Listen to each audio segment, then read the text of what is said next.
వెంగమాంబ కథను మొదట మాతృశ్రీ తరిగొండ వెంగమాంబ పేరుతో టీవీ సీరియల్గా నిర్మించారు. వెంగమాంబ గురించి కేజే కృష్ణమూర్తి ఓ పుస్తకం రాశారు. దాని ఆధారంగా ఆ సీరియల్ నిర్మించారు. మీనా కథానాయికగా నటించిన ఈ సీరియల్కు ఉదయ భాస్కర్ దర్శకత్వం వహించారు.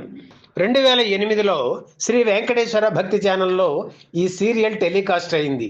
మీనా నటించిన తొలి సీరియల్ ఇదే. ఆ తర్వాత ఇదే కథను వెంగమాంబ పేరుతో సినిమా తీశారు.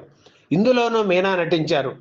వెంకటేశ్వర స్వామి పాత్రను సాయి కిరణ్, తండ్రిగా శరత్ బాబు, తల్లిగా సుధా నటించారు.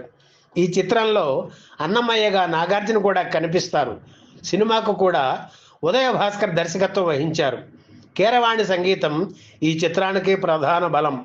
2009 జూలై 17న విడుదలైన వెంగమాంబ విజయం సాధించలేదు. పెళ్లి చేసుకోవడానికి ముందు మీనా నటించిన సినిమా ఇదే.